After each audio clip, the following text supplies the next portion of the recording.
ఒకటి నేను చూస్తున్న వాళ్ళకి చెప్పదలుచుకున్నాను. ఇందాక మీరు నా గురించి ఉపోద్ఘాతం చెప్తుంటే ఇది నేనేనా అనిపించింది. ఎందుకంటే కొంచెం కాస్త అతిశయోక్తి ఎక్కువగా ఉన్నట్టు అందులో అంటే నేనంటే ఉన్న అభిమానం వల్ల మీరు అలా చెప్పుండొచ్చు. కానీ ఇది ఏం జరిగిందంటే మెడ్రాస్లో లజ్ కార్నర్ అని ఉండేది. మాది మైలాపూర్లో మా ఇల్లు. అక్కడ హిమాలయ కూల్ డ్రింక్స్ అని ఉండేది. నేను ఎప్పుడు అక్కడికి వెళ్ళి ఏదో కూల్ డ్రింక్స్ తాగేవాడిని. ఓ రోజు కొంచెం చిన్నప్పటి నుంచి కొంచెం వాగుడు ఎక్కువ మనకి. ఏదో చెప్తే ఇద్దరు ఏదో పెద్ద మనుషులు అక్కడ చూసి, బాబు నువ్వు సినిమాల్లో యాక్ట్ చేస్తావంటే పదండి అన్నారు. అదేంటి మరి మీ ఇంటికి వెళ్ళి మా అమ్మ నాన్న అడిగితే ఒప్పుకోరు, ముందర మనం అంటే అలా కాదని ఇంటికి 6 ఏళ్ళు కరెక్ట్గా. అప్పుడు ఇంటికి తీసుకెళ్ళి మా అమ్మని అడిగితే సరే తీసుకెళ్ళండి, అదేదో ఆడిషన్ అని చేశారు. అలా స్టార్ట్ అయిందనమాట. సరే బాలానందం అప్పటికే మా అమ్మ నన్ను రేడియో అక్కయ్య అన్నయ్య అనేవాళ్ళు. జాపతి రాఘవరావు గారు, కామేశ్వరి గారు. పొద్దున్నే 7ంటికి వ్యాన్ వచ్చేది, అందులో వెళ్ళేవాళ్ళం. శనివారం నాడు ఆ బాలానందం, ఆదివారం నాడు ఆట విడుపు. అదే ఆట విడుపు అంటే పెద్దవాళ్ళకి, దీనికి వెళ్ళేవాడిని. అందులో దాని నుంచి మెల్లిగా ఈ ధైర్యం వచ్చింది సినిమాల్లో అది చేయడానికి. అందులో నాకు బాగా జ్ఞాపకం ఏంటంటే ఆవిడ అక్కయ్య గారు ఒడిలో కూర్చోబెట్టుకుని చెప్పించేది పద్యాలో ఏదో అంటాను. తప్పు చేసే తొడపాశం పెట్టేది. ఆ భయం కొద్దీ తప్పులు చేసేవాళ్ళు యాక్చువల్లీ. కానీ అలా జరిగిందనమాట. అంటే సినిమాల్లో ఒక వింత అనుభవం ఏంటంటే ఎన్టీ రామారావు గారు, నాగేశ్వరరావు గారు వీళ్ళు కూడా ఆ రోజుల్లో వాళ్ళతో చేశాను. పెప్పుడు కొడుకు అనే సినిమాలో ఎల్వి ప్రసాద్ గారు అండ్ డైరెక్టర్ నన్ను కొట్టినట్టు నటించాలి. అంటే తండ్రికి పేదవాడు, తిండి లేక ఆకలితో కొడుకెళ్ళి అడుక్కుంటూ ఉంటాడు బస్ స్టాండ్లో. అది చూసి ఇంటికి లేకొచ్చి కొడతాడు.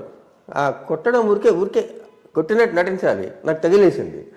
ఆ దెబ్బకి ఇంటికి వెళ్ళి 10 రోజులు షూటింగ్కి రాలేదు. అప్పుడు ఆయన ఇంటికి వచ్చి మా అమ్మని కలుసుకుని అదేదో ట్రేడ్ అని ఒక గేమ్ ఉండేది, అది నాకు చాలా ఇష్టం. అది ఇచ్చి ఇది తీసుకుని రానాయన అని తీసుకెళ్ళారు అనమాట. మరి ఆ ఫీల్డ్లో కొనసాగాలని లేదు, అవకాశం లేదా? అసలు మా నాన్నగారికి అసలు ఇష్టమే లేదు. మా అమ్మ డబ్బులు తీసుకోం కదా వాడిని వెళ్ళనివ్వండి. 3 ఏళ్ళు చేశాను. గుంటూరు ఆయన జడ్జి అయ్యి వచ్చేసారు. అప్పటితో మానేశాను. అక్కడ చెన్నైలో ఉన్నప్పుడు జడ్జి అయ్యాను. గుంటూరుకు వచ్చాక ఆ రోజులు ఎటువంటివంటే ఈ రోజుల్లో రకరకాల ప్రయత్నాలు చేస్తుంటారు జడ్జీలు అవడానికి. రేడియోలో వినేదాకా మా అమ్మకి నాన్నకి కూడా తెలియదు ఆయన జడ్జి అయ్యాడని చెప్పి. అసలు అంటే ఆయన పేరు వెళ్ళిందని కానీ ప్రయత్నాలు జరుగుతున్నాయని కానీ తెలియని రోజులు అవి. అలా ఉండి అంతే లాయర్ టు జడ్జ్ అంతే. ఇంకా చెన్నైలో మెడ్రాస్లో మీరు 10 ఏళ్ళ దాకా ఉన్నారా?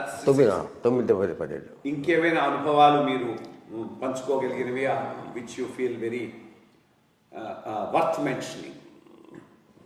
ఒకసారి ఆ రోజుల్లో మా నాన్నగారికి రెనో అని ఒక కారు ఉండేది. ఆ రోజుల్లో కారు 8,000.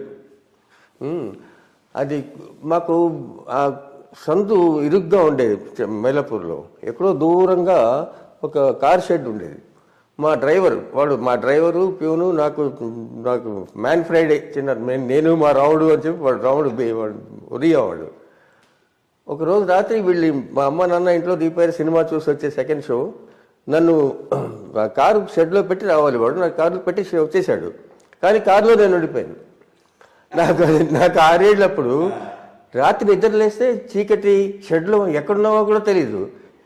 ఏడిస్తే ఎవరు వింటారు? అదృష్టం కొద్దీ వాళ్ళకి జ్ఞాపకం వచ్చి మా వాడు వెనక్కి వచ్చి తీసుకెళ్ళాడు అనమాట. అది ఇప్పటిదాకా నాకు అందుకని చీకటి అంటే ఒక విధమైన భయం.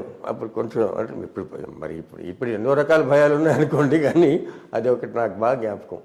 చెన్నైలో మీ ప్రస్థానం ఐ థింక్ ఆంధ్ర రాష్ట్ర ఏర్పాటు, ఆంధ్రప్రదేశ్ ఏర్పాటుతో ముడివడి నడిచినట్టుగా ఉంది. ముందు చెన్నైలో ఫాదరు లాయర్గా, ఆంధ్ర రాష్ట్రం సపరేట్ కాగానే గుంటూరులో జడ్జిగా, అక్కడి నుంచి మన